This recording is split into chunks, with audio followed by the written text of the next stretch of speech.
Assalamu alaikum wa rahmatullah, peace be unto you. We still remember that last time we talked about what is Islam.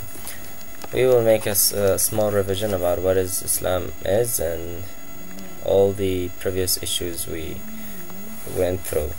Now, what is Islam? Islam is not a new religion, but the same truth that God revealed through all His prophets to everyone. For a fifth of the world's population, Islam is both a religion and a complete way of life. Muslims follow a religion of peace, mercy, and forgiveness, and the majority have nothing to do with the extremely grave events which have come to be associated with their faith. We also talked about who are Muslims. We said that 1 billion people from a vast range of races, nationalities, and cultures across the globe, from the southern Philippines to Nigeria, are united by their common Islamic faith. About 18% live in the Arab world. The world's largest Muslim community is in Indonesia. Substantial parts of Asia and most of Africa are Muslims, while significant minorities are to be found in the Soviet Union, China, North and South America, and Europe. We also talked about what do Muslims believe.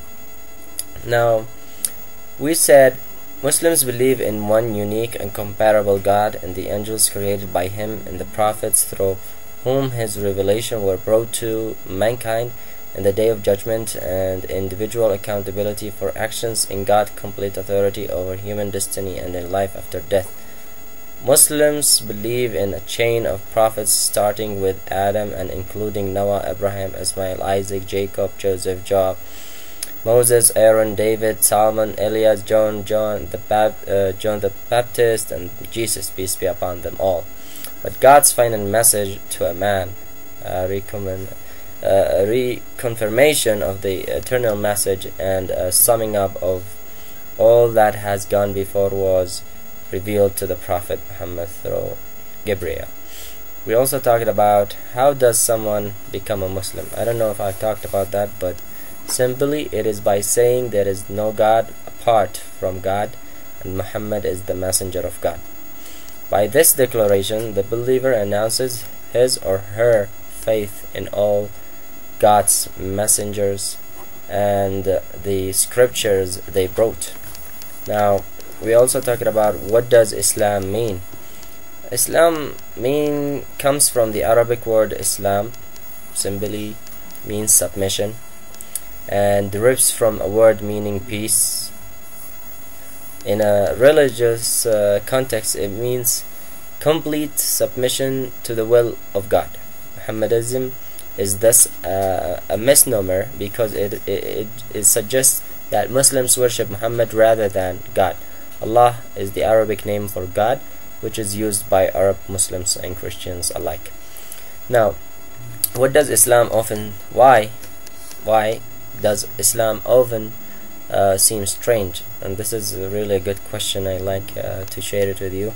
Islam may seem exotic or even extreme in the modern world.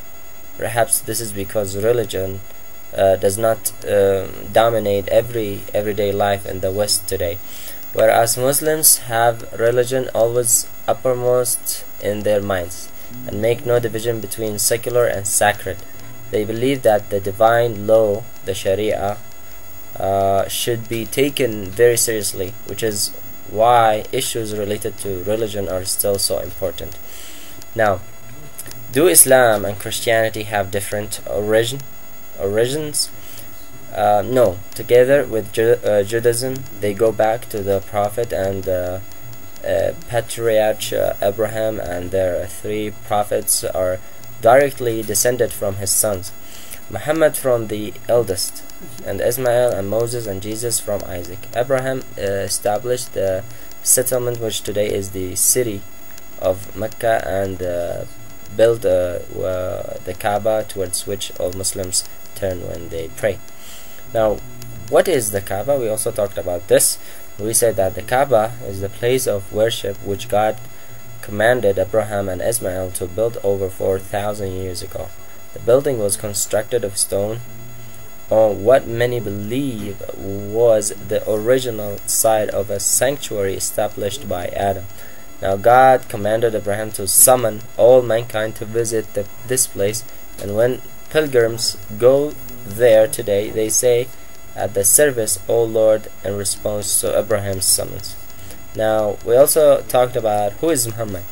Muhammad was born in Mecca in the year 570, at a time when Christianity was not yet fully established in Europe. Since his father died before his birth and his mother shortly afterwards, he was raised by his uncle from the respected tribe of Quraysh.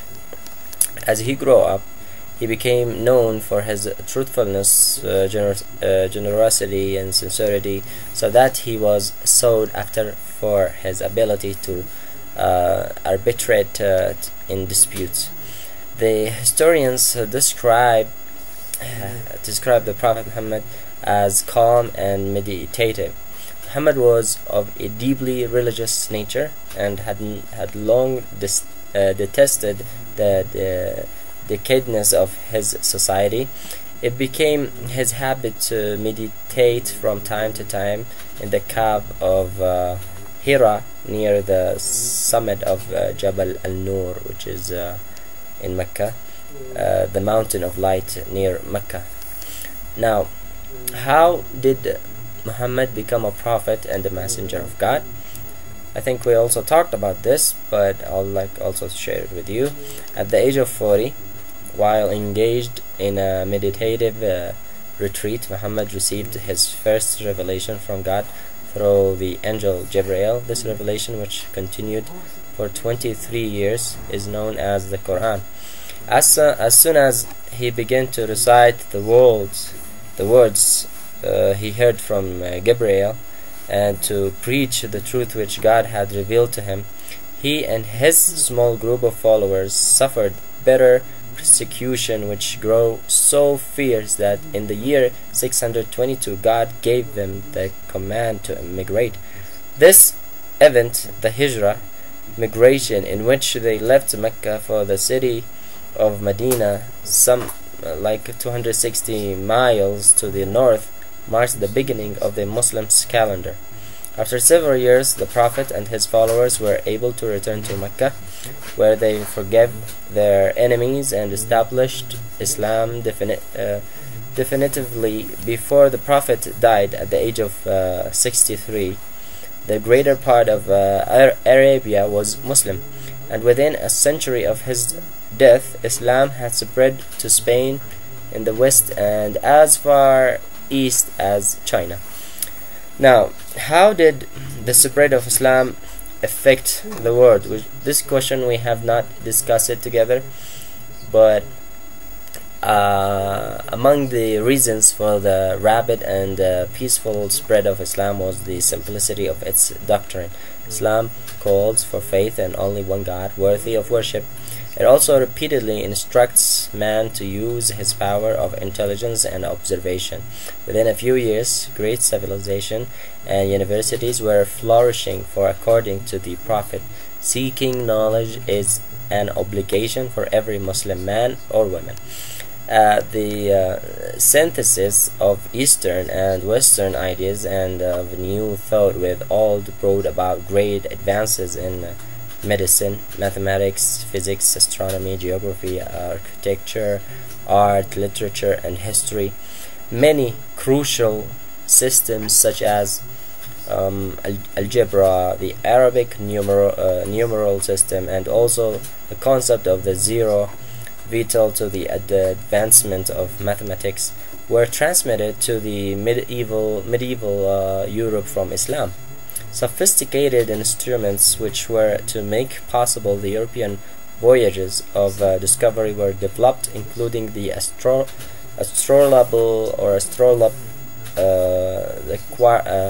also the quadrant, and good navigational maps, and all that what it comes with it.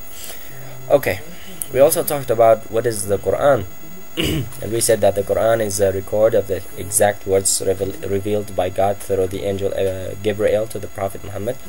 It was memorized by Muhammad and then dictated to his companions and written down by scribes who cross-checked it during his lifetime.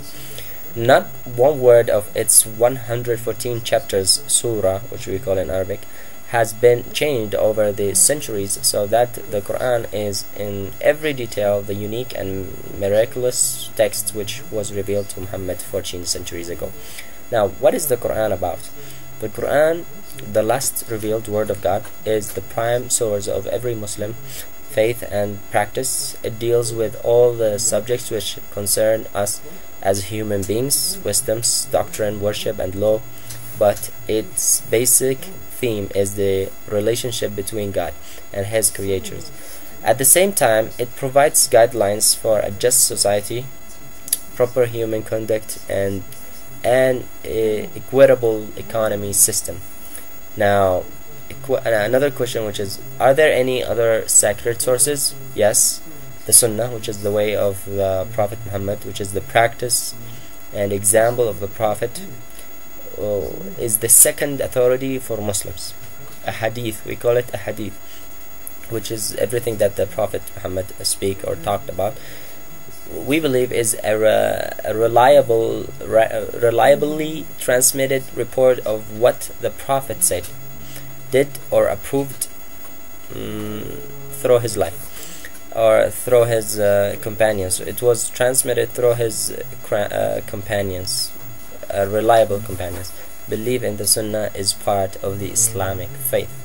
Now, let me tell you some of the examples of the Prophet's, peace and blessings of Allah be upon him, sayings. The Prophet said, God has no mercy on one who has no mercy for others. Also, none of you truly believes until he wishes for his brother what he wishes for himself. Also, Allah said, the Prophet said, he who eats his fill while his neighbor goes without food is not a believer. The truthful and trusty businessman is associated with the prophets, the saints, and the martyrs.